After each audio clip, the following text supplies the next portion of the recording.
The desert air shimmered under the blistering Afghan sun, the airstrip vibrating with the low growl of idling engines. Dust spiraled up from rotor wash as the crew prepped the UH-60 Black Hawk for a night mission. It was the kind of day where sweat mixed with gun oil and nerves and where one mistake could burn a hole through everything. Sergeant Tessa Rowan moved like she belonged there, a confident, efficient, unbothered by the chaos around her. Her gloved hands locked a Hellfire missile into its mounting rail with a practiced click. She'd been in country for 8 months, a weapons tech assigned to the 160th Special Operations Aviation Regiment at the Night Stalkers. The Black Hawk she was arming wasn't just any bird, it was Viper 1, the commander's personal ride. Above the noise of the generators and shouts of mechanics, someone barked her name. Rowan. She looked up, squinting into the sun. Commander Jack Harlow was striding toward her, a tall, clean-cut, a man whose presence drew every eye. His flight suit was half unzipped,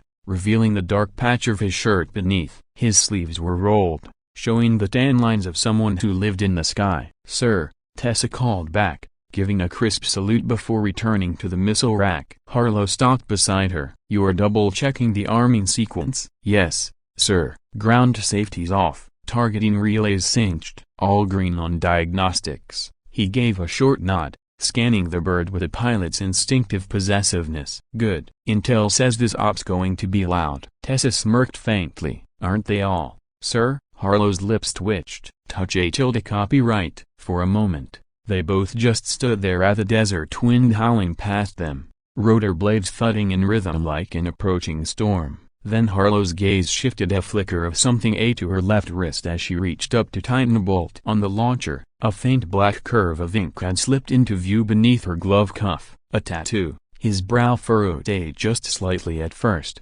Most soldiers had ink. Unit crests, dates, names of fallen friends. It was almost a badge of belonging. But this only a broken bar. He stepped closer. "Sergeant Rowan," he said, voice low. "Mind showing me your wrist?" Tessa froze just for a breath, then forced a neutral expression. "Something wrong, sir?" "Show me." Reluctantly, she peeled the glove back. The tattoo was small but distinct. A black hawk, wings outstretched, clutching a dagger in its talons. But below it, barely visible in the dust and sweat, were 3 Latin words: A mortem solum etiam estate. Death is only the beginning. Harlow's chest tightened. That phrase that mark wasn't random. He'd seen it before, years ago, on the shoulder of a man who'd betrayed them.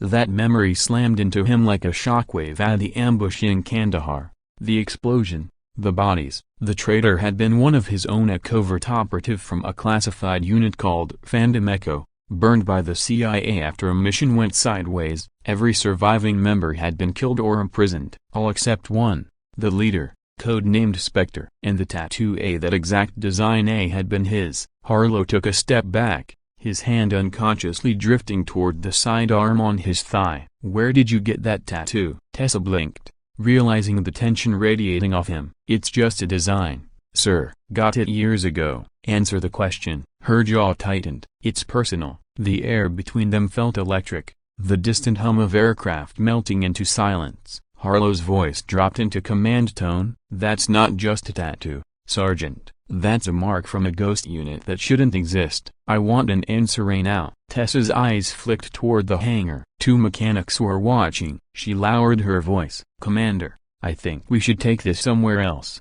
Inside the operations tent, the air was cooler but heavy with tension. A single bulb swung overhead, flickering slightly. Maps covered the walls, terrain grids, satellite overlays, convoy routes. Harlow stood behind a folding desk, arms crossed, studying her like a puzzle. "Who are you really, Rowan?" she sighed, finally pulling the glove fully off. The tattoo caught the light. Old, faded, not recently inked. "My name is Tessa Rowan. I served in Ordnance under the 4th Airborne before I transferred here." "That's in my file." "I read your file," Harlow said sharply, "and I know what's missing from it. There's a 2-year gap, 2016 to 2018. That's when Phantom Echo disappeared." Her expression didn't change, but her shoulders stiffened slightly. "That's classified." He slammed a hand on the table. "Not to me it isn't. Those people went rogue. You don't just walk out of that unit and end up harming my bird. Tessa met his eyes. I didn't go rogue. I was burned. We all were. By who? She hesitated, then said quietly. Langley. Harlow's heart pounded. The CIA. Sir, she added, softer now. I didn't come here to cause trouble. I'm not your enemy. Then why hide it? Because Phantom Echo isn't supposed to exist. Because if anyone knew who I was, they'd ground me or worse. He studied her face at the calm steadiness in her eyes, not defiance, not guilt, just exhaustion. Before he could respond, the base alarm blared. Red lights pulsed overhead. Incoming warning, mortar alert. Someone shouted outside. The ground trembled with a distant whoomp, then another, closer this time. Dust rained from the tent ceiling.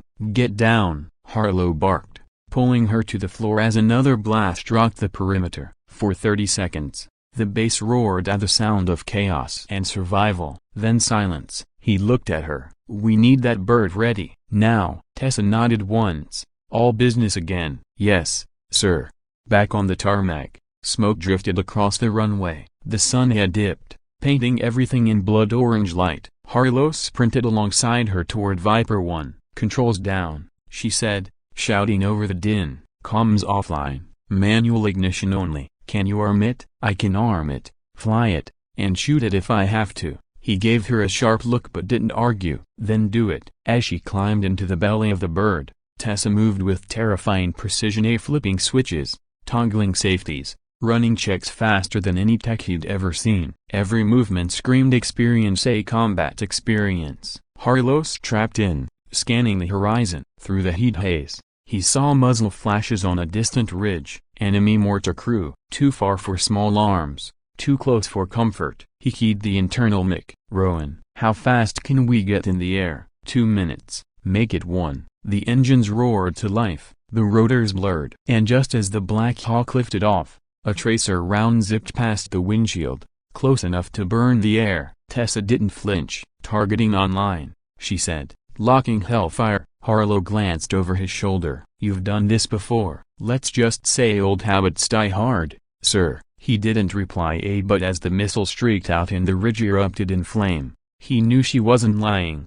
They returned to base 30 minutes later, the desert now cloaked in twilight. The attack had been repelled, but questions hung in the air heavier than the smoke. When the rotors finally wound down, Harlow unstrapped, turned to her, and said quietly, "We're not done, Rowan." She gave a tired half-smile. "Didn't think we were, sir." He motioned for her to follow him to the hangar's far corner, away from the noise. There, under the harsh fluorescent light, he pulled a sealed envelope from his flight vest. "I made a call," he said. "Used an old contact in JSOC intel. Your name doesn't just appear in Phantom Echo's file, it's highlighted. You were their demolitions lead." Her lips pressed together. "That was a long time ago." He stepped closer. "The file says you vanished after Operation Glass Veil. That mission went south. Half your team dead. The rest a broken bar. Executed," she finished, "by our own agency. They said we compromised the mission,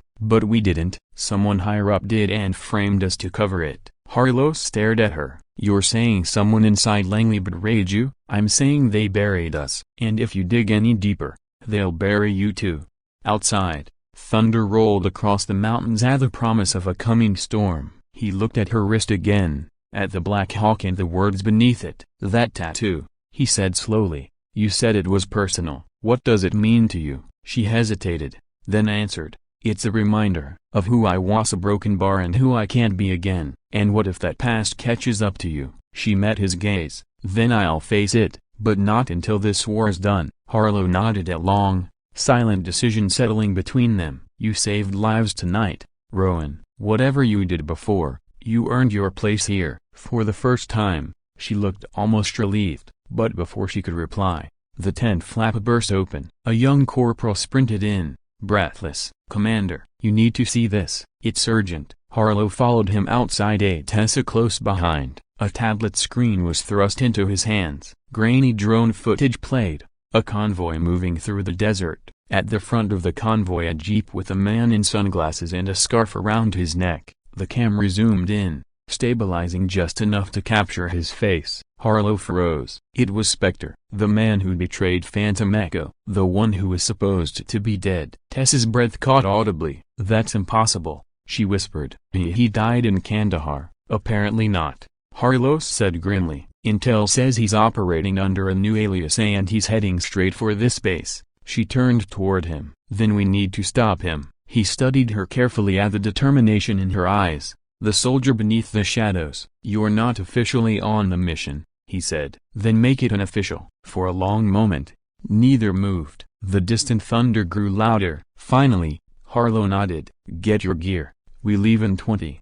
The night swallowed the base as Viper 1 rose again, its rotors slicing through the darkness. Below, the desert stretched endless, a sea of black dunes under a thin crescent moon. Inside the cockpit, Tessa sat beside Harlow, hands steady on the weapon console. The radio crackled faintly with static. "Rowan," Harlow said quietly. "After Thie's a broken bar, when it's Donnie a broken bar, you'll have to choose. Stay hidden or come clean." She gave a small, wry smile. "I'll decide when it's over, sir." "Fair enough." He looked at her again. He really looked and realized that the woman beside him wasn't a ghost from the past. She was a soldier standing in the fire, carrying ghosts of her own. And as the Black Hawk roared toward the enemy convoy, Harlow couldn't shake the thought that fate had drawn her back for a reason. Maybe this wasn't just a mission, maybe it was the beginning of something neither of them had escaped until now. The first explosion lit the horizon like dawn. The Black Hawk dove, engines screaming. And somewhere between the desert wind and the storm of gunfire, two soldiers, one bound by duty, the other by ghosts, faced the truth that death wasn't the end. For some, it was only the beginning.